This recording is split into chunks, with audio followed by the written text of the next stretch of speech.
Hello বন্ধুরা, আমার ছোট্ট মিনি ব্লগে তোমাদের সবাইকে ওয়েলকাম। আর দেখো এটা কি রান্না হচ্ছে, এটা হচ্ছে আম সর্ষে দিয়ে মাছ।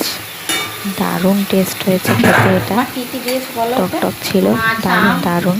আমার মা এটা রান্না করে, মা এটা দারুণ রান্না করে, দারুণ। দিয়ে করছে এটা।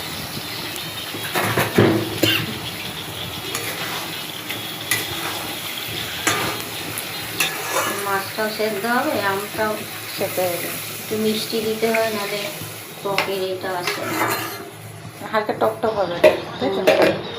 এর মধ্যে হালকা জল দিয়ে দিয়েছে, এবার হালকা একটুখানি ফুটবে এটা। পাশে ভাত হচ্ছে।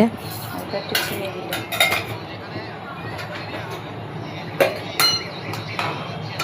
দেখো তবে দেখো কেমন হয়েছে, তাই তোমার বলো। হ্যাঁ,